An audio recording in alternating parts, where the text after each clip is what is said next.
cara numa ultra velocidade, perto da velocidade da luz, vai lá, pega alguém e salva e tudo bem. Não, nesse aqui não vai acontecer isso, entendeu? A pessoa vai sentir o impacto, de fato, de um objeto em movimento perto da velocidade da luz chegando nela, mesmo que fosse pra salvar.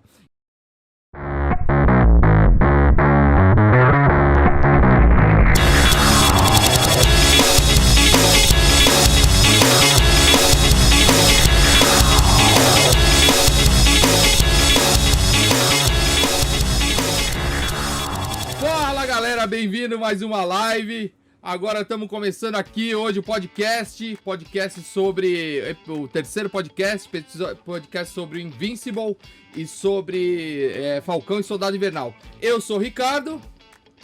Eu sou o Augusto. E bem-vindo ao podcast. Bom dia, boa tarde, boa noite para quem está ouvindo ou assistindo pelo YouTube, ouvindo nas plataformas de podcast, e boa noite para quem está no chat. E para quem conseguir marcar quantas vezes o Ricardo falou podcast, responder até o final da live. Podcast.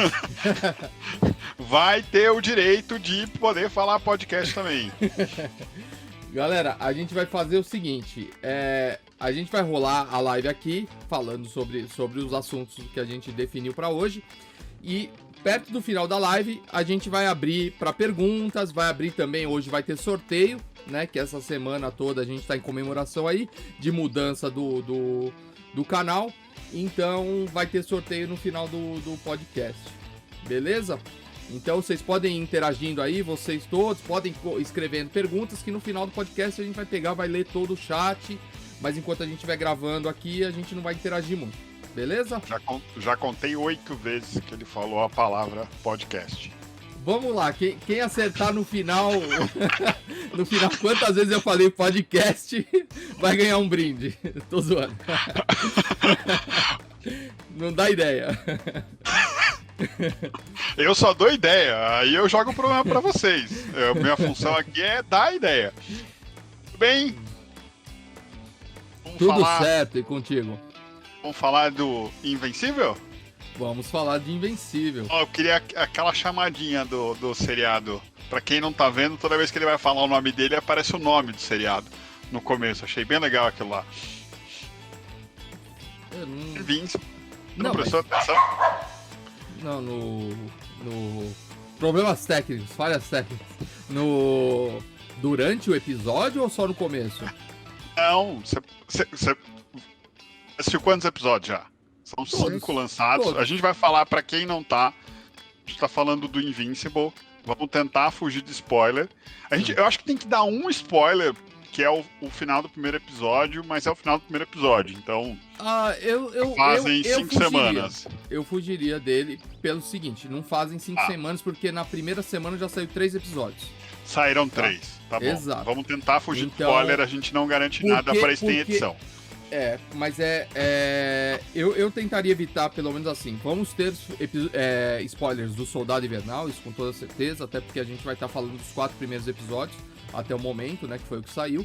Agora, do Invincible, o primeiro episódio é tão impactante que eu não daria aquele spoiler. Porque, assim, essa animação... ela tem muitas referências, ela tem muitas coisas e, acima de tudo, plot twist, que é o que é mind-blowing pra mim. A coisa que eu mais curto nas coisas que eu assisto é quando tem plot twist. E haja plot twist pra essa animação, viu? Só série pra animada, quem não né, sabe, na verdade. Pra quem não sabe, Amazon Prime Video, série Invincible, uma série animada com pra quem tá vendo em inglês, com vários caras famosos, o cara, o J. Jonah Jameson do filme, né? é o Omni-Man, né? Sim. Os dubladores são são atores e atrizes famosos. É uma série em quadrinhos, é uma série animada baseada em quadrinhos do Robert Kirkman, que é o criador do The Walking Dead. Então ele é um cara já famoso no meio, conhecido por fazer essas controvérsias. Tem algumas coisas bem controversas no que vai acontecer.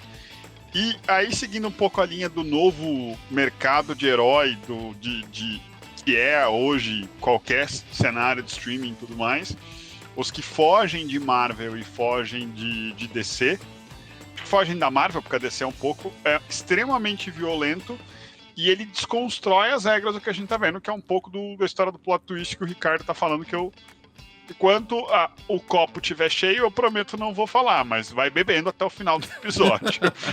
Bom, então aí eu já não tenho mais um compromisso com a minha verdade. Bom, então vamos começar aqui, porque o Augusto já falou 90% do que eu tinha pra falar, mas é assim, né? Existe muito mais entre Marvel e DC do que a nossa van filosofia, né? Então, tem a editora de quadrinhos chamada Image, é uma editora até bem conceituada, e é a editora do Spawn, do The Walking Dead, né? E o criador do Walking Dead é o mesmo do Invincible, que também está na mesma editora, a Image. Né? A gente pode começar por aí. O Invincible é um quadrinho que ele tem muitas referências da cultura pop, né? E enfim, a gente pode continuar, porque senão se eu for falando, eu vou falando sozinho aqui, não vou dar espaço pro co-host. Eu não sabia, Invincible tem que fazer um negócio diferente.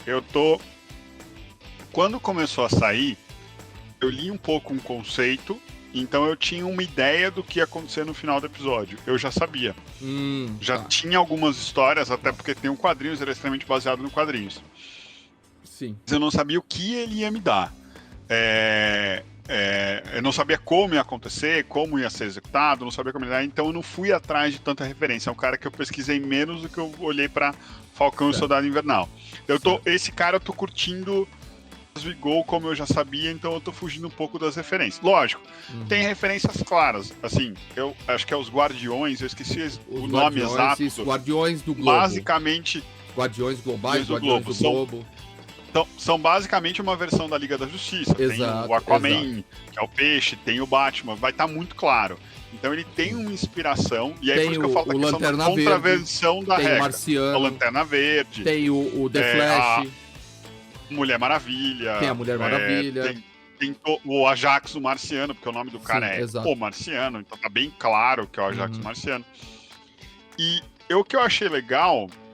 E aí é um negócio que a gente tá vendo muito agora, saiu um filme agora da Melissa McCarthy, que acho que é Thunder alguma coisa, vai sair uma série também na Netflix sobre, Legado que é do Mark Miller, que é um outro autor conhecido. Sim. Mas o que ele pega, ele precisa pegar isso, ele precisa te trazer inspiração. Então, normalmente você tem uma linha de vou trazer uma lembrança, vou trazer aquele paralelo do caraca, esse cara é o Batman, cara, e aí ele vai tentar desconstruir isso de alguma forma. Então é isso que a gente tá vendo. Que é uma desconstrução muito legal. E ele brinca um pouco com o conceito do Homem-Aranha, que é o Mark, que é o Invincible, porque ele é um adolescente. Ele tá tentando brincar um pouco no conceito adolescente. Eu vou discordar de você nisso, cara. Eu sei. Vou discordar de você disso. Não, o conceito do Homem-Aranha é o conceito dele tentar viver... eu sei que tem a história do pai, tem uma diferença, mas é um adolescente comum tentando... Você não acha que ele tem o conceito de eu acho que a referência dele... Não, tudo bem. Ele tem essa referência, mas eu não acho que vem do Homem-Aranha. Eu acho que vem do Robin. Tanto que ele é o Mark Grayson. Não, mas o nome, beleza, o nome Grayson eu até concordo com você. Não, mas até mesmo Robin... a roupa dele, tem várias coisas que trazem referências ao... Me fugiu agora o nome do que o primeiro Robin, depois ele se torna. O Dick Grayson. Então, mas não, o que herói depois ele se torna. Depois é o Asa Noturna, Exato. Até as referências de cores no uniforme e tudo mais. Tem a questão do Mark Grayson, tem o Asa Noturna é azul e cinza. É que eu concordo com você que como referência herói e treinado por um pai, pra mim ele não precisa seguir uma só. Acho que esse é o grande ponto. Claro. A referência da vida normal dele, pra mim, é do Homem-Aranha. Porque o Homem-Aranha tinha mais essa pegada de vou mostrar o quanto ele sofria como era adolescente, como era difícil. Se você pega o filme 1 e o filme 2, como era difícil ele conciliar. No filme 2 da série original, ele é entregador de pizza. Ele chega com a pizza atrasada, ele é mandado embora. Do Asa Noturno do Robin, eu acho que é essa questão do treinamento, de tentar se provar como um adulto. Então, são várias brincadeiras. No final de contas, a mitologia de quadrinhos, eu acho que ela é tão grande que você sempre vai achar uma coisinha lá. Vai ser difícil ter uma criação natural. Mas, ao mesmo tempo, eu acho legal que esse cara conseguiu criar um monte de coisa. Ele criou um mundo muito completo. Assim, muito completo. É muito personagem, com muita dinâmica diferente. E tá tudo muito bem explicado. Eu acho que tá tudo bem amarrado, pelo menos nos 5 primeiros episódios. Sabe? Algumas coisas são corridas, porque eu acho que continua sendo uma...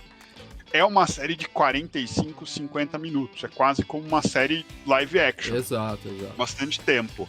Só que eles ocupam bastante com... Tem um desenvolvimento lá. Tem algumas coisas que são meio filler. Eles até aceitam algumas partes. Por exemplo, o episódio com os alienígenas que invadem a Terra. Eles aparecem 3 vezes. Então, uma hora que tá cansado. Pra dar uma diminuída, mas beleza. eu achei legal, achei interessante não é nada fora, a aplicação do conceito do episódio. Não vou entrar muito em detalhes pra não entregar spoiler, mas eu acho interessante assim, né? Invasão de alienígena na Terra. Todo quadrinho de herói tem, né? Então não é um grande spoiler assim, né? Mas o que eu acho principalmente interessante, ele humaniza muito. Então quem tem referências do The Boys, né? Tem essa referência. Ele constrói de fato uma realidade baseada muito na cultura pop. Então os personagens cruzam muito, de repente, que nem no caso do Mark Grayson, né, que é o personagem principal. Ele tem essa essência, né, na parte estudantil, né, na parte de vida como um adolescente do Homem-Aranha. Por outro lado, tem outras referências que são relacionadas ao Asa Noturna. E o pai dele é o Omni-Man? Não, Omni-Man. Então, o Omni-Man seria o Superman dentro daquela realidade. Só que, assim, muito mais pautado, e isso que eu acho fantástico nessa animação, e que é baseado no HQ, claro, que a física existe. A física existe. E se você relacionar que é o mesmo criador do Walking Dead, e eu tô colocando a questão da física no sentido que, assim, toda animação de herói, todo filme de herói, cara, sei lá, o cara numa ultra velocidade, perto da velocidade da luz, vai lá, pega alguém e salva e tudo bem. Não, nesse aqui não vai acontecer isso, entendeu? A pessoa vai sentir o impacto, de fato, de um objeto em movimento perto da velocidade da luz chegando nela, mesmo que fosse pra salvar. Então ele tem muito gore, né? Quem assiste, quem lê Walking Dead, né? O quadrinho do Walking Dead sabe como é que é.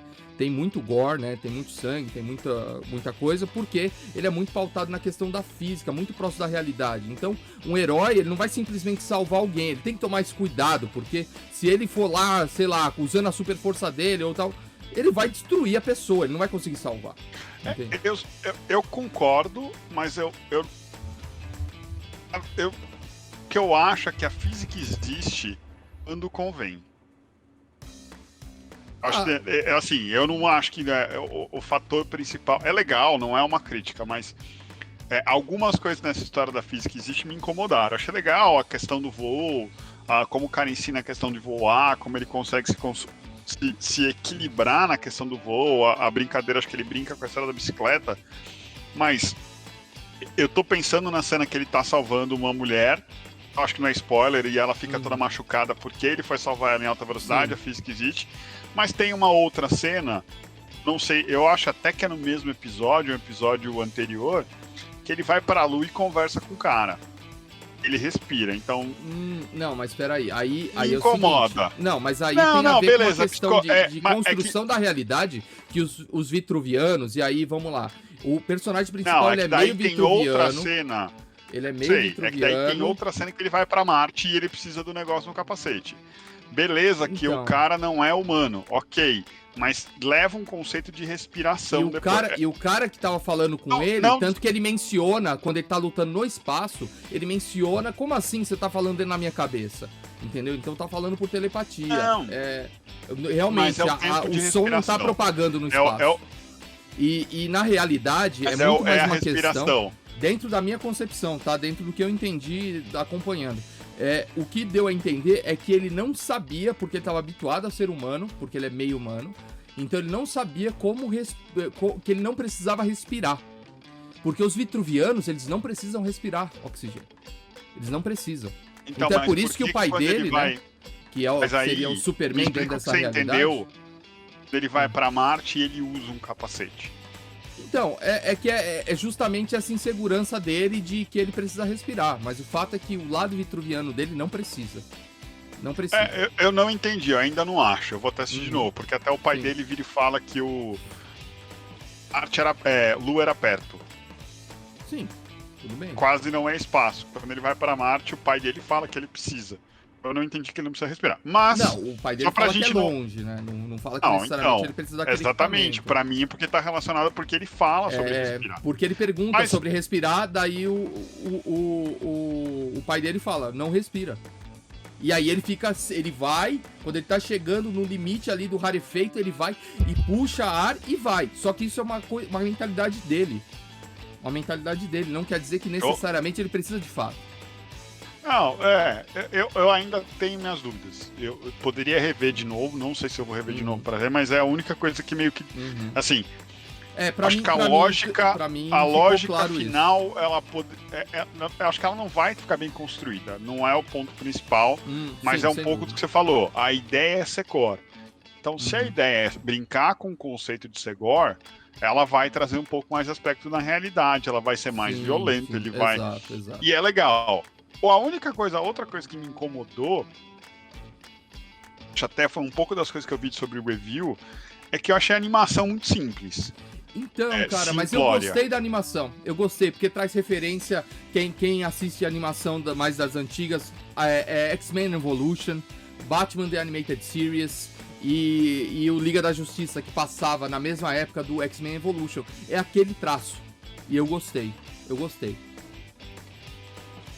O Batman The Animated Series é um traço diferente. Mas, por exemplo, a série original do X-Men, que não é o Evolution... de fato... Não, ele não era tão realista. O Batman tinha aquele queixo mais quadrado. Eu acho que o X-Men, pelo menos o X-Men antigo, ele é um pouco parecido. Eu fiquei pensando se era uma referência a isso. O que também acho que não impacta em nada, porque a história é legal pra caramba, né? Sim. Independente de qualquer coisa. Eu estranho um pouco, até quando ele vem com os conceitos mais em 3D. Eu não lembro que série brincava com isso, com o cenário. Na hora que ele começa a fazer uns voos panorâmicos, de vez em quando ele faz um cenário em 3D. Acho meio estranho. Pra mim, destoa. Mas é mais uma questão técnica, porque de resto também, eu acho assim... A história é bem legal, a evolução dele é bem legal, como ele trata. Mas a principal coisa que eu fiquei admirado é o mundo que esse cara criou do zero. Assim, a imaginação que o Kirkman tem de sair de uma série de zumbi que tem personagens marcantes. O governador do quadrinho é muito mais legal que o governador da série de TV. O próprio Rick Grimes, todo mundo que ele criou. E ele vai pra uma outra, ele consegue criar mais um outro cenário extremamente cativante, de um monte de cara diferente. Eu acho muito legal. Mas se eu não me engano, o The Walking Dead veio depois, tá? Ele veio depois. Beleza, eu não sei, isso eu não vou saber falar. Mas independente da ordem, eu acho impressionante. O Invincible surgiu numa época que assim como o The Walking Dead logo em sequência, né? Porque a década de 90 foi a ascensão deles, né? Início dos anos 2000, eles tiveram um problema. Começou a decair muito a questão de herói, porque era tudo muito homogeneizado, né? E aí ele veio com o Invincible. Passado um tempo, veio The Walking Dead. Pelo menos assim, é a linha do tempo. Posso estar enganado. Mas tanto que o The Walking Dead existe até hoje e o Invincible já acabou já faz um tempão, né? Tem lá fechadinho. Eu acho, assim, independe de quem veio primeiro, mas o Invincible não é uma série original de lançamento da Image. Isso eu posso te falar.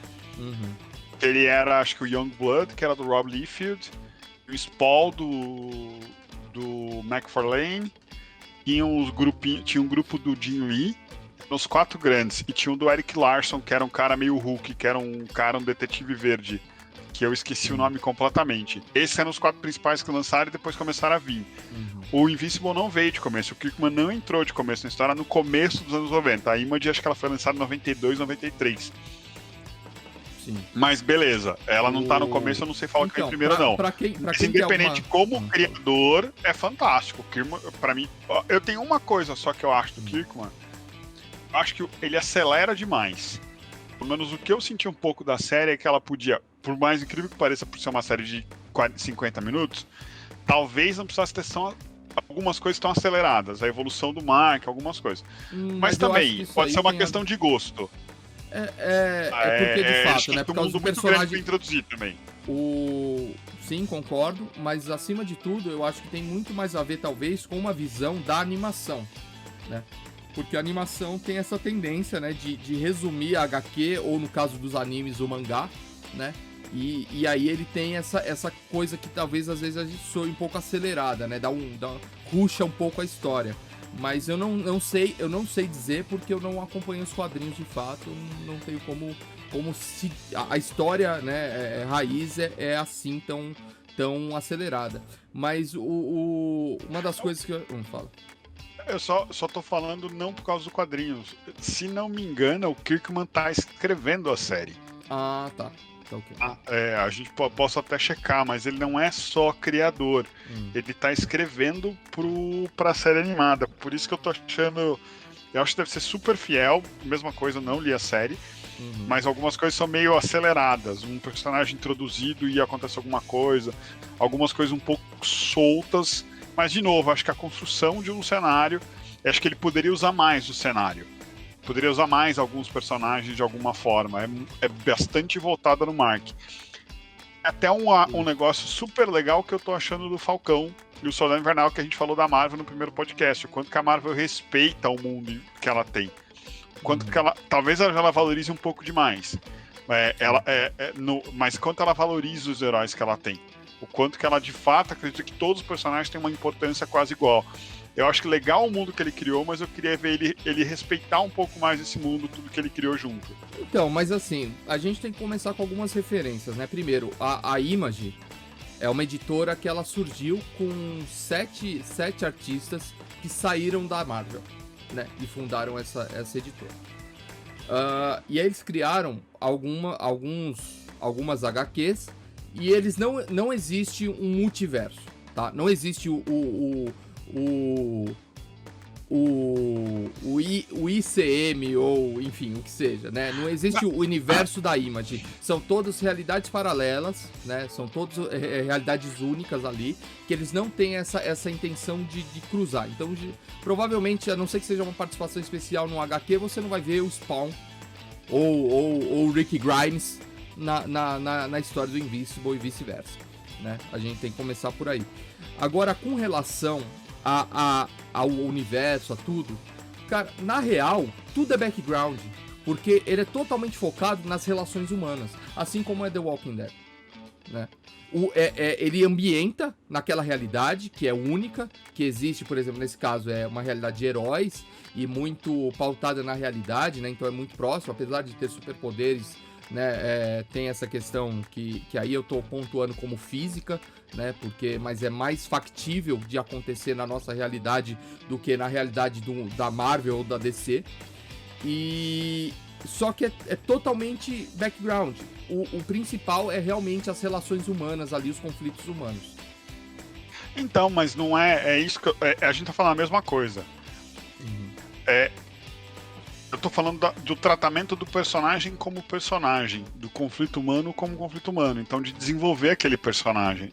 É exatamente o ponto que eu tô criticando, é igual. É a questão de você tratar uma gama tão grande de gente que ele criou, de caras interessantes, com um próprio histórico. Tem um cara, por exemplo, que tinha poder e não tem mais, que eu achei super interessante. Que ele trata de uma forma, como você falou, ele trata aquilo como um pedaço do cenário. Ele desenvolve o Mark, ele desenvolve a mãe do Mark, mas eu não acho que ele desenvolve bem as relações entre os co-protagonistas. Não existe um co-protagonista. Alguns pontos ou não, mas a história deles não é explorada. É um pouco diferente, por exemplo, quando a gente vê, de novo, Falcão e o Soldado Invernal, que você tem um desenvolvimento, você tem uma participação.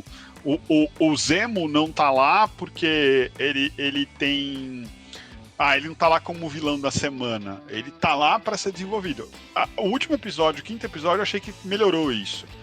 Incrível que pareça. Eu tô falando dos 4 primeiros, mas o último episódio do Invencível, ele brincou um pouco com isso. Com o Titã, que é um cara que apareceu. com a menina, a Eve, que tá lá e desenvolveu um pouco, com a namorada do Mark. Mas eu acho que em alguns pontos ele descarta algumas coisas muito, muito rápido. E eu acho que ele podia desenvolver a relação humana. Eu acho que, por exemplo, por mais que Falcão e Soldado Invernal também tem algumas soluções para serem aceleradas, porque é uma série de ação, as duas são.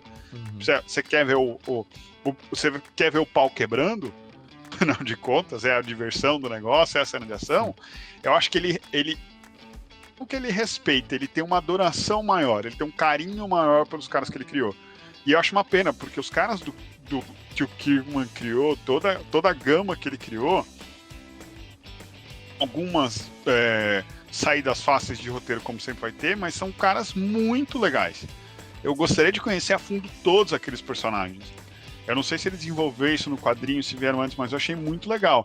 Então eu não sei se ele tá acelerando para mostrar tudo, para virar e falar como um filho orgulhoso, olha tudo que eu tenho, olha a minha coleção de brinquedos, ou se essa foi a evolução normal do quadrinho, mas essa aceleração me faz parecer, putz, ele podia ter ido um pouco mais devagar e brincado um pouco de como esses caras se relacionam, entendeu?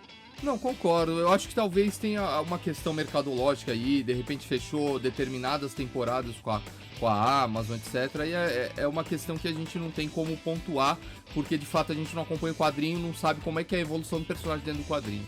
Né? Mas eu confesso que o pouco que eu vi, eu fiquei com muita vontade de dar uma olhada no quadrinho e me aprofundar nesse universo.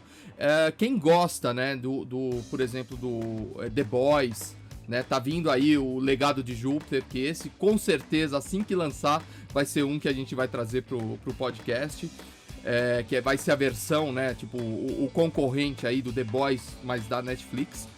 Você achou que é um concorrente do... Assim, vou puxar, vou estragar tua introdução maravilhosa, desculpa, mas...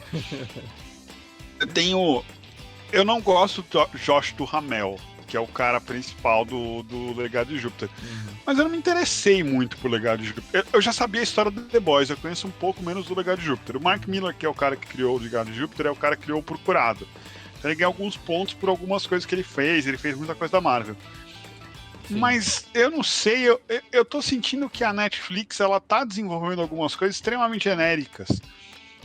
Não consigo pensar numa série... E beleza, eu posso estar errado, mas eu não consigo pensar numa série original Netflix foi criada com carinho, que não tá como parecendo um negócio meio genérico. Eu não me interessei pela série das outras séries de heróis dele, que agora me fugiu o nome, que é com Elliot Page. Eu não me interessei pelo Legado de Júpiter. Ultimamente, filmes da Netflix eu acho que tem muito mais cuidado do que série. Eu vou assistir. É que aí a gente vai entrar num outro mérito aí, a gente pode até fazer um episódio sobre a questão de séries Netflix, o que é genérico, o que não é, enfim. Eu não vou me introduzir nisso, porque senão a gente vai desviar muito do assunto. Mas de fato tá sendo colocado, ainda saiu pouca coisa, né? Mas tá sendo colocado como o concorrente, né, da Netflix, direto concorrente com o The Boys da Amazon. Né? Ele tá sendo apresentado assim. Então... Eu só queria lembrar que a gente avisou no primeiro podcast que a gente tinha uma certeza aqui, que a gente com certeza é desviado com o assunto. Então eu só queria defender meu direito, tá, inconstitucional, de desviar do assunto. Eu quero desviar do assunto, faz parte do meu ser desviar do assunto. Mas entendi. Honestamente, The Boys está em meu coração. Boys pra mim é a melhor série possível de quadrinho que existe. Eu adoro The Boys. Eu adoro o Bruto. Eu vou te falar, pra quem assistiu The Boys, Homelander, perto do Omni-Man, é só um bebê chorão, entendeu? Eu só quero fazer esse comentário.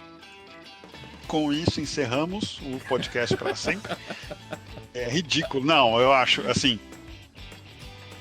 Não, cara, como personagem que representa o equivalente ao Superman dentro daquela realidade, cara, não dá pra comparar o Omni-Man com o Homelander. Não dá. Eu acho que tem uma diferença. Eu acho legal. Eu acho que o Omni-Man perde. Isso é uma série de animação. Eu gostaria muito de ver um ator fazendo o Omni-Man, principalmente o cara que dubla o Omni-Man. Que eu não vou lembrar o nome, que é o cara que faz o Jonah Jameson. Se alguém viu o Whiplash... Do Homem-Aranha. Quem assistiu o Whiplash? Você vai ver esse cara como um mega tutor agressivo e é super legal você imaginar. Eu preciso pegar o nome dele, eu vou pegando pelo celular enquanto a gente fala. Mas é um ator que eu adoro. É alguma coisa rock, não é? J.K. Simmons. Exato. J.K. Simmons, exato. J.K. Simmons. Então, imagina ele... Não peguei. Eu lembrei de cabeça. Sim. Imagina ele na versão Whiplash, que ele tá... E é o cara no auge de 60, ele tá quase com 70. Sim. Um cara magro, forte, cara, e ele faz um professor de música, meio que baterista, então ele tá bombado no filme. Ele como Omni-Man, do jeito que tá, ia ser animal, eu concordo. Só que eu acho que o Homelander, o Omni-Man é um conceito. Eu não vou entrar no detalhe, acho que ia ser legal. O Homelander tem um fator legal que é a loucura, é a psicopatia. História do Leite, como ele tratou a assessora. Então, ele tem um perigo lá que é a imprevisibilidade. Cara, ele é imprevisível, você não sabe o que ele vai fazer. Até o final da segunda temporada de The Boys, desviando um pouquinho, até o último momento, você não sabe se ele vai, de fato, meio que se proteger um pouco a imagem como foi no final, ou fazer o que ele queria fazer. Matar o Bruto e fazer o que... Cara, eu acho impressionante. Como aquele cara, o ator que faz o Homelander, construiu isso, pra mim é fantástico, porque você tem um senso... A cena do elevador na primeira temporada, que ele ameaça a Estelar, acho que é a Estelar, cara, é fantástico. O jeito que esse cara se porta na cena, você de fato não sabe o que vai acontecer. É super aberto, acho muito legal. Muito legal. Fugir. Não, concordo, maior mas assim, que tudo. Com o personagem, vamos dizer assim, um potencial vilão de história, né, colocando os dois ali, pautando, né, dentro de um grau de igualdade ali, porque os dois representam dentro das referidas realidades o equivalente ao Superman. O Omni-Man, cara, ele é muito mais já, tipo, adulto, muito mais focado em objetivo. E a princípio você não sabe também o que vai acontecer. Porque o cara é o defensor da Terra. Peraí, é o defensor da Terra. Só queria te lembrar que você falou o seguinte, que não ia ter spoiler, né? Oi? Não, mas... Tá entrando num terreno perigoso, só te lembrar isso. Não, eu tô só mencionando a questão do Omni-Man dentro da estrutura, que eu tô dizendo assim, um potencial, não quer dizer que ele vai ser. Não, só tá do mesmo jeito. Não, a gente tá fazendo esse paralelo com o Homelander. Né? Então é natural, o Homelander também, ele tem esses conflitos de que perante as câmeras, ele é o bom mocinho lá e tal, ele faz as coisas, exato. E atrás das câmeras ele é um outro. Então a partir do momento que a gente começa a fazer esse paralelo, a gente já tá levando as pessoas que estão ouvindo ou assistindo a determinadas conclusões, né? Vamos colocar dessa forma. Mas concordo com você. De qualquer forma, só para trazer um pouquinho da história do personagem principal. É um teenager, né? Ele tá no high school. E apesar dele ser o filho do Omni-Man, né? Que seria o equivalente ao Super-Homem, praticamente ninguém sabe, né? Dentro do convívio social dele, que ele é filho do cara. E ele não tem poderes, né? Ele espera que esses poderes se desenvolvam, apareçam em algum momento. E até, a princípio, é um conflito, assim, uma certa frustração do pai para com ele, e dele também, para poder corresponder às expectativas do pai, né? Pelo fato dele não ter poder. Oi, fala. Eu senti que tinha eu não sei, eu fiquei com uma dúvida se ele tinha uma frustração enquanto ele não tinha poder, ou se o pai ficou frustrado quando ele tinha. Não, aí a gente tá entrando Eu tenho uma teoria que a gente falou de não ter spoiler. Acho que a gente pode discutir com spoilers na semana que vem depois. Mas eu tenho algumas linhas de teoria que eu começo a pensar do que vai acontecer. Sim. Mas eu senti que a tensão dele surgiu muito mais depois que o filho teve poder. Acho que isso acarreta em algumas coisas adicionais que esse cara vai ter que fazer. Claro, sem dúvida. Mas a princípio, a construção do primeiro episódio é essa, né? Pelo menos os primeiros minutos do primeiro episódio.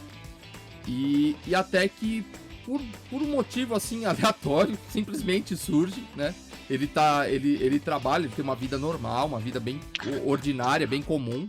e em determinado momento ele tá jogando lixo pra fora e os poderes dele surgem, né? E a partir disso só, tem um desenvolvimento. O pai dele fala que deve surgir com os 18 anos, que é como acontece no... Mas de fato, tipo, é mega aleatório, mas tem uma expectativa. Não é que surge sem uma expectativa, ele fala que vai surgir com 18 anos.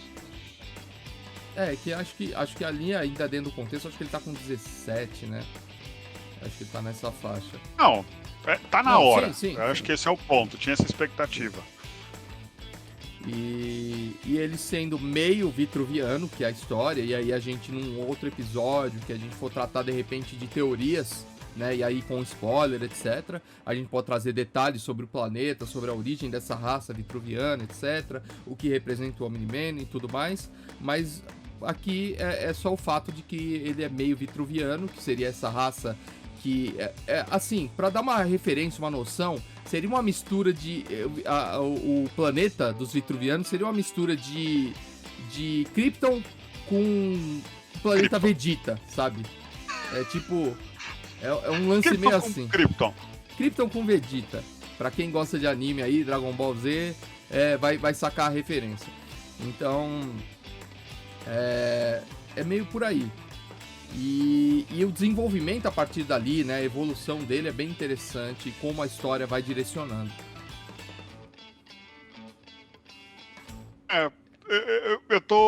Eu não. Você chegou a ver quantos episódios tem, não? São 8. Não, vamos pra 22 com meu ódio mortal. Então tá bom, tem mais 3 semanas. Cara, a gente vai ter um problema, porque o Cão e Soldado Invernal são 6. Os 6 não são 8. Ele tá no 6º, né?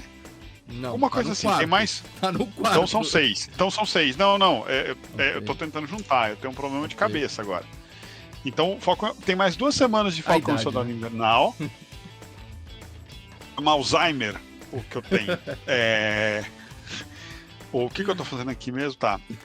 Tem Falcão e Soldado Invernal, tem mais 2 semanas. Ok. Temos Invencível por mais 3 semanas. Depois ferrou. Não tem nada de lançamento da cultura pop. Quando lança o Júpiter? Eu vou ter que assistir Destino de Júpiter aí, o Legado de Júpiter. 7 de maio. 7 de maio é Legado de Júpiter. Dá pra intercalar. Porque a Disney só lança Loki em 11 de junho. O que eu vou fazer? Eu vou ter que tirar férias. Vou ter que sumir. Não vai ter o que fazer. Não tem nada pra ver. Vamos ter que falar do Oscar. Tem que falar de filme dinamarquês aqui, o Druk. Uma outra rodada, vai ser o que sobrou, pessoal. Vou aproveitar esse conflito aí do que a gente pode ou não fazer pra falar. Galera que tá acompanhando, seja pelo YouTube, seja pelas plataformas de podcast, todas as quartas-feiras a gente faz o nosso podcast aqui em live na plataforma da Twitch. O nome do canal é Cadalnask, né, com K no início e K no final. Então você pode acompanhar aqui todas as quartas-feiras à noite, acompanhar junto com o chat, a gente abre para perguntas, e no final, e enfim, a gente tem uma interação aí com o pessoal. Então tem uns bônus, vamos dizer assim. E se não gostou do convidado, que sou sempre eu de quarta-feira, não tenho o que fazer, fui o único que aceitou em falar com o Ricardo de quarta-noite. Então, vai ser, vou ser eu, vocês podem entrar pra me xingar, tá liberado. Vamos falar de Falcão? Vamos falar de Falcão. Geral sobre Falcão e o Soldado Invernal? Bom, agora eu abro que, assim, não tem como falar de Falcão sem falar de spoiler, né? Sem falar spoiler, então, a partir desse momento, contém spoiler. Gostando, assim, algumas soluções fáceis, mas assim, é o que eu falo da Marvel. Acho que é o problema da DC, o quanto a Marvel respeita o conteúdo que ela criou pros caras. O que faz a diferença de uma cabeça como o Kevin fez? Eu acho que ele vai errar. Eu tenho um pouco de preocupação com o excesso. Eu tô muito preocupado com a série do Loki. Acho que a série do Loki vai ser uma invenção meio difícil, mas tô na expectativa. Ele tem muito material, é legal que ele tá usando. Mas, cara, tô gostando demais da série. Cara, o Zemo pra mim... Menino Bucky surpreende. Menino Bucky... Não. Menino Continua Bucky tá sendo... ali. Você vai ver. Até o final da temporada, você vai ver Menino Buck, plot twist. Menino Buck. Não, eu acho que o Buck tá lá pra dar o contraponto pro Falcão. Eu tenho eu acho que o Sebastian Stan, que é o Buck, ele melhorou muito em termos de atuação. Eu acho ele muito ruim, ele era muito ruim no Capitão América. Eu achava ele um vilão meio estranho no Soldado Invernal, Guerra Civil. Eu acho que ele melhorou, de fato. Pra mim, ele surpreendeu no episódio que ele fala pro Falcão que se o Capitão América tivesse errado sobre o Falcão, ele também estaria errado sobre ele. É o segundo episódio. Mas eu acho que ele tá lá pra ser o contraponto. Certo. Eu vi uma teoria falando... Ele tá nos dois mundos. Ele tá entre o agente americano, que é o Walker, e ele tá entre o Falcão. Ele tá lá pra mostrar exatamente a diferença de um mundo cinza entre bem e mal. Ele tá lá pra ser o contraponto, pra mostrar pro Falcão por que ele precisa de um capitão. Acho que ele tá lá pra dar esse contraponto pro Falcão. Mas pra mim o que eu gosto muito é o respeito. Mas que tem algumas coisas jogadas, e a Marvel aprendeu a brincar com isso, porque na minha cabeça, o Zemo é o primeiro vilão de um filme da Marvel que não morre no final. Acho que o Soldado Invernal é o primeiro vilão que de fato fica... Com exceção do Loki, né? Do Thor, beleza, mas mais até por uma questão de ser semideus, mas eu acho que era uma saída muito fácil você ficar matando alguns caras. Eu acho que a partir daí você começou a ter um respeito sobre esses vilões. E é legal por causa disso. Algumas coisas são jogadas. É estranho ele virar e falar eu era um barão, e algumas coisas foi meio beleza, mais pra encaixar com o conceito, com a roupa, com os recursos. Mas, cara, como é legal ter um cara que respeita a história do personagem, como respeita o que ele é, o que ele foi construído pra aquele mundo de verdade. Eu tô gostando muito de como eles caras estão desenvolvendo na série e os conteúdos que eles criam e as relações que eles criam com os próprios filmes. Tem a cena do novo Capitão abrindo a porta, que é igual a cena do primeiro filme do Capitão América. Eu acho muito legal essa clima visual e de algumas coisas que eles fazem lá, respeitando tudo que esses caras passaram. É que no final das contas era onde eu queria chegar, né? Que realmente a grande estrela que tá sendo a partir do terceiro episódio é o Barão Zemo, né? Ele tá roubando a cena. Realmente está sendo um personagem fantástico de acompanhar toda essa evolução e como tá o desenvolvimento do personagem. Dancinha do Zemo é a coisa mais maravilhosa de 2021 já. Assim, tem vídeos no YouTube de 1 hora de Zemo dançando. Vou ficar. Eu faço isso agora de tarde. Eu fico vendo 1 hora antes de eu dormir e depois de acordar é 1 hora do Zemo dançando. Agora, falando sobre o 4º episódio especificamente, o que foi aquela batalha com as wakandenses? Meu Deus do céu, aquelas mulheres são brabas demais, cara. Fantástico. E a frustração do agente americano, né? Quer dizer, o Capitão América atual, dele tomar um pau de alguém que nem é super soldado, sabe? E elas chegaram, detonando, batendo em todo mundo e não tem conversa, cara. Não tem conversa, as mulheres bravas demais. Tem um negócio legal que você tem que levar em consideração, e eu lembro disso de uma crítica do filme do Liga da Justiça, do Joss Whedon, para um pouco do que a gente tá vendo agora. Mesmo uma batalha, mesmo uma cena de luta, ela tem que evoluir o personagem que você tá. Se você pega, e não era o que acontecia no Liga da Justiça, tá? Eu tô pegando paralelo só do que eu vi, mas eu acho legal ver isso da cena do John Walker tomando um pau das wakandenses, porque mostrou pra ele não só o fato de elas não terem poderes, o quanto que ele não sabe usar o escudo. Então, se você pega as lutas do Capitão América original, do Steve Rogers com ele, você vê quanto que ele é inábil com a arma. E aí é a questão do paralelo aqui. Ele pensa que o escudo faz dele o Capitão América. Ele esqueceu que é o dilema da série. Que é o dilema do jovem Falcão. Que é eles pensam conflito, que o escudo, né, faz o Capitão América. Não é o escudo, é a essência. E aí o que mostra a história da essência é um ponto que eu não gostei do episódio, como se resolveu. Mas o que mostra a essência... Wakandense Forever, né? O que mostra a essência é o Falcão toma a decisão de ir sozinho, falar com a menina que é a líder do sem bandeiras lá, do Flag Smasher. Pátridas, é porque em inglês é Flag Smashers, fugiu. Okay. Ela vai falar com a líder sozinho, sem poder, sem armadura. Ele vai de peito aberto, que é a essência do Steve Rogers na Granada do primeiro filme. Que é ir de peito aberto para salvar as pessoas ou para resolver um problema, dialogar. É aí que eu falo, essa cena mostra o quanto o Bucky tá no meio. Enquanto ele vai falar sozinho e o Walker, o Capitão América, tá querendo invadir para sair na porrada, o Walker é o cara que tá no meio do caminho.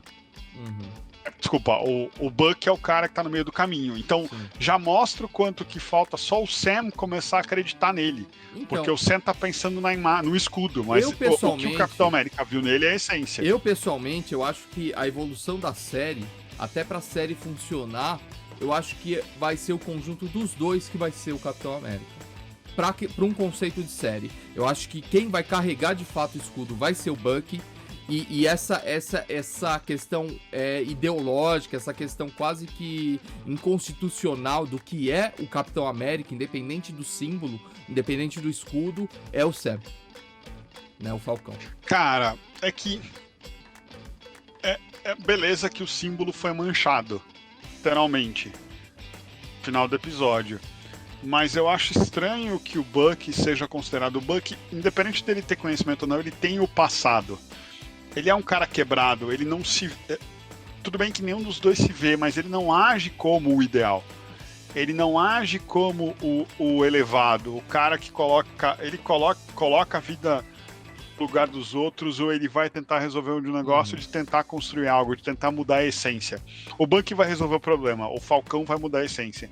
Isso vem da história do Falcão, desde do filme que ele aparece, que é o Soldado Invernal, que ele trabalhava com soldados com problema com estresse pós-traumático.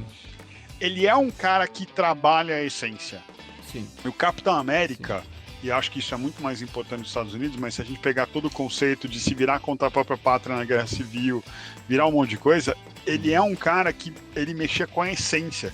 Ele sempre era o cara que ele era... A palavra é ruim, mas ele é o cara elevado. É o cara que os morais dele eram elevados, ele não fala palavrão, ele tem um monte de discussão, e tem essas brincadeiras até no seriado, o Walker fala palavrão, ele não. Mas é o que pra mim o Sam é. O Sam é o cara elevado, é o cara que quer te mostrar como ser uma pessoa melhor, é um professoral. Concordo, mas a questão é, o Bucky é o que dá valor pro escudo. O Bucky, Mas esse é o grande problema. Por isso que eu não acho que vai ser. O problema do Walker é dar valor pro escudo, não pra essência. Por isso que o Sam fica com o escudo. O Bucky não dá valor pro escudo. O Bucky dá valor pro escudo continuar com o Sam, porque ele acreditava no capitão. Então, se o capitão confiou no Sam, ele não tem essa questão de ciúmes por causa dessa confiança. Se o capitão confiou no Sam, e o capitão e ele precisa que o capitão esteja certo sobre ele para ele ter redenção, então o Sam deveria ter aceitado, mas não é um escudo pelo estudo. O Bucky ele dá valor pro escudo como essência do Steve Rogers, porque ele confia no Steve Rogers. O Walker dá valor pro escudo. O escudo tá lá para fazer dele o que ele acha que ele deveria ser. Mas o Sam, ele não aceita escudo porque ele acha que ele não é, mas ele é. Sim. Mas eu vejo na construção da série como todo esse caminho de redenção do Bucky em busca da essência do Steve Rogers. Tanto que, assim, até essa questão dele tá lá com o mesmo caderninho que era do Steve Rogers, anotando quem que ele tem que pedir perdão. E essa referência no 4º episódio, em que mostram como que ele superou a questão dele ser um soldado invernal, né, controlado pela União Soviética, etc, né? Então, você vê e também constrói essa relação intrínseca dele com Wakanda, né? Você vê que fica muito próximo. A redenção dele está intimamente ligado com a questão de Wakanda, mesmo que seja aquele primeiro momento de superação.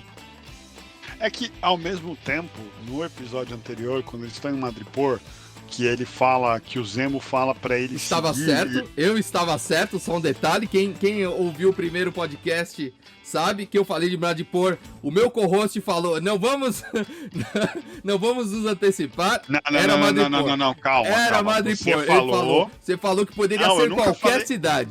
Qualquer cidade. Eu nunca falei que não era Madripoor. Eu falei que não teria X-Men. Você trouxe uma discussão de que vamos ter Wolverine, porque tem uma história do X-Men. Não foi isso que eu falei. Não, eu nunca falei que não era. Eu só trouxe uma referência aí de que é um indício do universo de X-Men. Não falei que teria Wolverine. O senhor é caluniador. Falso. Eu não lembro de falar que não é Madripoor, tô sendo sincero. Eu lembro da história do X-Men. Pra mim não era um problema ser Madripoor, é só a questão de vamos colocar o X-Men na história, como tentaram fazer com o WandaVision, com o Quarteto Fantástico. Uhum. Eu queria falar de Madripoor antes de ser estupidamente cortado, viu, pessoal que está assistindo, que está assistindo ao vivo, a gente vai falar sobre isso depois da conversa, para quem assiste de quarta-feira. Ele tem uma essência. O Zemo fala pra ele atuar como Madripoor e você vê que ele meio que se descontrola um pouco. Eu não acho assim. Acho que pode seguir qualquer linha. A Marvel, acho que já se acostumou um pouco, com exceção no final do WandaVision, de quebrar um pouco o paradigma do que a gente tá esperando. Eu acho isso super legal. Sei lá, saiu o trailer do 5º episódio. Que é a fase final, que o trailer do 5º episódio parece que vai começar uma briga ferrenha entre os três, o Walker, o Soldado Invernal e o Falcão. Mas como a Marvel sempre quebra o paradigma e você não vê essa briga, eu não sei se ela tá esperando que a gente tenha essa briga, ou se os três estão se unindo para derrotar a menina para depois ter a briga. Roberto, eu acho que não dá para ter muito teoria de conspiração com a Marvel. Ela é muito boa em esconder o jogo. Eu achei muito bacana essa construção dos apátridas, que é uma questão assim, né? Traz essa referência que de certa forma, por um período, né, até os Avengers interromper esse processo, o Thanos foi sucedido, né? Não só teve as coisas melhoraram para a humanidade, como as pessoas, né? ficaram mais próximas, também. Ficaram mais caridosas, se agruparam e acabou o conceito de fronteira, né? Então as pessoas podiam passar de um país para o outro, passear pelo mundo, ir morar onde queria, sem esse conceito de fronteira e as pessoas se ajudando, etc. Isso é interessante o que ele traz nesse episódio, né, como referência, e que aí faz sentido a construção dos apátridas, né, que eles tentam buscar de volta isso, porque a partir do momento que voltou, né, deram um rewind, vamos dizer, no blip, as pessoas voltaram e meio que voltou toda aquela estrutura. Então tem algumas pessoas lutando pelo seu espaço, porque agora aquelas pessoas que estavam de certa forma livres, né, entre os países e tal, perderam seu lugar. Porque a não ser que elas voltem para o lugar de origem, que aí já também não vai ter, o lugar que ela tá, agora ela tá totalmente sem apoio de nada. Mas eu acho que o paralelo, se a gente for entrar pouquíssimo em questão política aqui, não é só a questão do Thanos ter sido bem sucedido. Eu acho que a crítica aqui é o quanto que a gente utiliza do processo imigratório para construir uma civilização e quando convém, por medo, a primeira opção que você tem é fechar. A gente tem isso com o próprio americano, que incentivou a imigração do povo europeu para lá para fazer a própria nação, o próprio europeu que tem, a certo ponto, um incentivo à imigração em alguns lugares para fazer desenvolvimento de população mais jovem, e o próprio brasileiro com a migração de italiano, da comunidade alemã, e a gente cada vez se fechando, quando na verdade a gente deveria estar sabendo como uma só nação. Até mesmo os japoneses na Segunda Guerra, né? Que hoje, então, para quem não sabe, fora do Japão, o Brasil é a maior colônia de japoneses no mundo. Tá? Em segundo lugar é o Peru. Então, é essa a discussão. Cara, quanto que na primeira opção, eu lembro que é o final, inclusive, do filme que você está referenciando em sua camiseta para quem está assistindo ao vivo ou quem vai assistir o vídeo, que é o quanto que é a primeira vez que a Marvel se posiciona politicamente num filme e ela bate de verdade. Bate no governo Trump, bate nessa questão de fechamento em outros governos de direita que eu não quero nomear para não entrar em conteúdo político brasileiro, mas ele bate na discussão de que ao invés de muros nós devemos construir pontes. Então acho que é um pouco disso. Eu não acho que a menina tá certa, os apátridas. Eu acho que o extremismo é o extremismo. E ele fala isso. Sim, ele brinca um pouco do conceito de quanto que direita, esquerda, extremismo por extremismo, na verdade é um círculo que traz para o mesmo lugar, que é violência. E nunca resolveu nada. Mas ele brinca com o conceito no final do Pantera Negra, e é essa discussão de, cara, a gente devia estar construindo, nesse caso, casas, construindo civilização, construindo conceitos, porque se o imigrante serviu no passado muito próximo, ele deveria continuar servindo para você. Então não é uma questão de onde ele vem, mas o valor que você dá para todo mundo. Todo mundo tem seu valor, e você devia trazer isso, a gente devia trazer isso como uma discussão global e não uma discussão de fronteiras, e não desmerecer isso. Porque isso leva até para outros conceitos extremos, como a própria Segunda Guerra, da gente achar que um povo tem mais valor que o outro. Mas gostei disso, faz pensar. E gostei que a Marvel, nesse sentido, e tem muita coisa de referência de easter egg, que a Marvel fala disso. Ela não é uma série de ação, é isso que eu acho muito legal. É uma série que está te fazendo pensar sobre muitas coisas, sobre relação humana, sobre símbolo, sobre o papel americano no mundo, de fato, que é o americano estar o Capitão América está fazendo ações em Berlim, mostra sobre o quanto que eles se envolvem politicamente, o quanto que eles deveriam não estar se envolvendo sobre isso, impõem um pouco de desejo sobre algumas coisas. Eu acho muito legal quando a gente pensa nesse contexto geopolítico, mas ela consegue divertir para quem não quiser entrar muito na neura disso aí. Sim. Eu acho Achei que até muito bem legal, e mostra... com relação... Pode completar. Pode ir. Não, eu acho até interessante, porque o atual Capitão América, ele fala, né, pro pessoal de Wakanda lá, que eles não têm jurisdição lá, né? Enquanto ele também não tem. No entanto, ele tá agindo como se tivesse, né? Tipo os xerifes do mundo, né? Então, é interessante esse contraponto. Agora, tenho uma pergunta pra gente pegar um pouco, porque até para encerrar, pra gente vamos ter um gancho pro próximo. A gente tem um cara que tá aparecendo lá, tem duas coisas que a gente não discutiu. Tem uma coisa, eu não gostei de uma coisa no episódio, antes de entrar na pergunta. Eu não gostei da falta de solução demonstrada de como o Capitão América conseguiu entrar no meio da conversa do Sam, porque o cara que tava segurando ele, que era o Bucky, é um super soldado. Todo mundo falou pra ele falar, então eu acho que o Bucky daria um pau nele. Então o fato dele aparecer no meio da conversa, o Bucky ter aceitado, eu gostaria de ver essa solução, esperaria um pouco mais de desenvolvimento sobre isso. Que não fosse só ele apareceu, o negócio altamente se resolveu. Mas tudo bem, eu acho que tinha que acontecer aquela batalha de qualquer jeito para transformar o personagem. Mas tem duas coisas que acho que vão ser legais de entender o que vai acontecer, que é o Power Broker, o mercador de poder, né, em português. Sim. E a Carter, né? A Sharon Carter é a tia, né? Então, eu esqueci o nome dela. É aí que tá. Especificamente.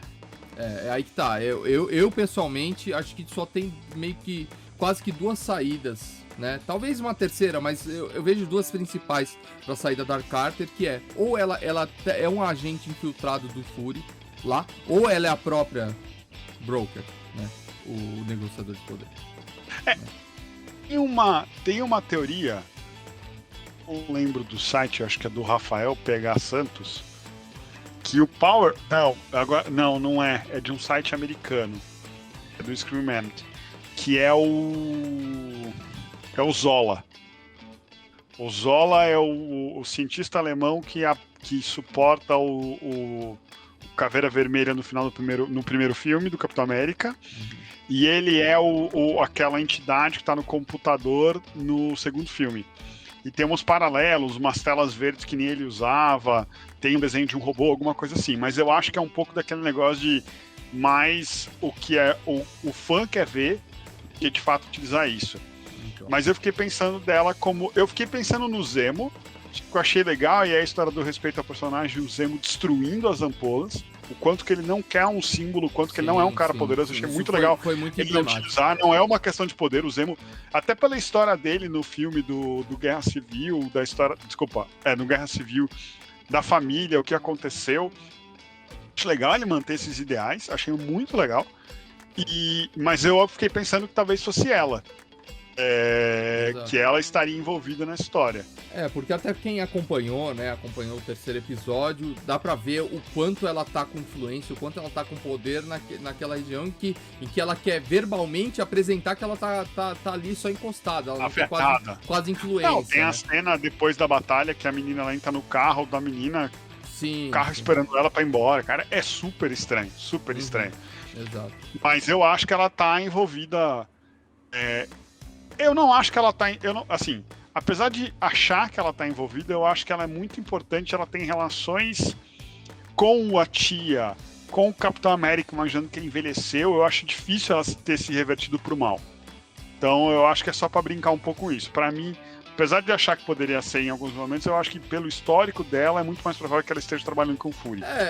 Por outro lado, é toda aquela questão, né? Ela passou a ser perseguida, etc. Ela criou uma nova realidade pra ela ali, em Madripoor.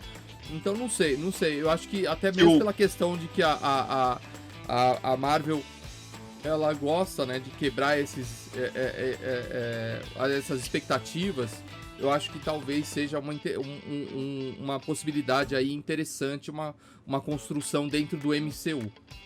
É que ao mesmo tempo, vamos lá, no segundo filme, acho que foi no segundo filme, ela beija o Steve Rogers, o Steve Rogers beija ela. Uhum. E a gente tá discutindo aqui sobre o julgamento de caráter do Steve Rogers, sobre a escolha dele, sobre o quanto ele tem que estar certo, sobre as pessoas que ele cuidou, que é o Sam e o Bucky. Seria estranho você trazer um pouco da história, tipo, ele confiou nela, ele tá com a tia dela, também é bem estranho, ele beijou, depois ele voltou no passado e ficou com a tia dela, ok, mas eu acho que ela tem um background muito forte, ela tem uma boa avaliação. Não traria um quebramento do julgamento do Steve Rogers no momento quando a gente tá discutindo o julgamento dele, porque esse é o grande ponto. Então acho que fazem aquela história de vamos fazer acreditar que isso não vai acontecer. E é o final do Guerra Infinita. Você nunca acharia que o Thanos ia ganhar o Guerra Infinita. Você nunca acharia que o começo do Ultimato o Thanos iria morrer em 5 minutos, ele morre, e a solução seria completamente diferente.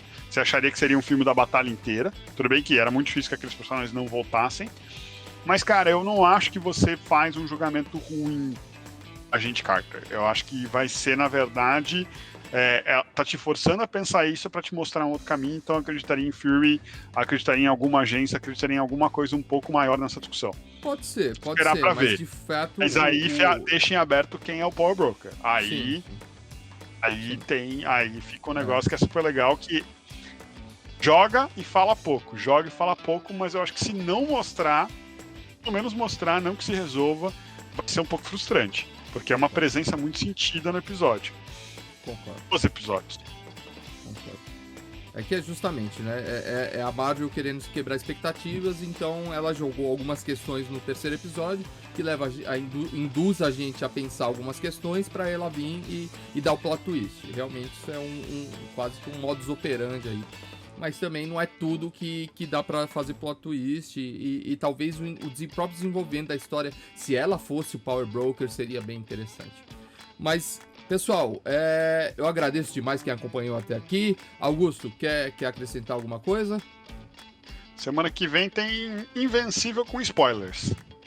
Mais de Falcão e Soldado Invernal, porque a gente vai estar preparando para o último episódio da temporada, né?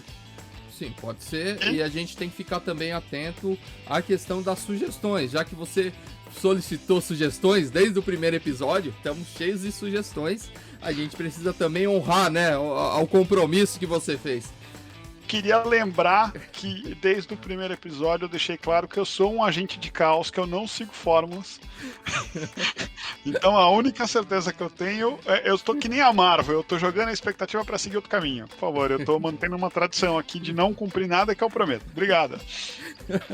Então, gente, muito obrigado quem acompanhou pelas plataformas, tanto YouTube quanto as plataformas do podcast, quem está acompanhando aqui até agora ao vivo, muito obrigado e até a próxima, valeu. Agora a gente vai com o chat, vamos interagir aqui com o pessoal da Twitch. Um grande abraço, valeu e falou! Abraço, tchau, tchau.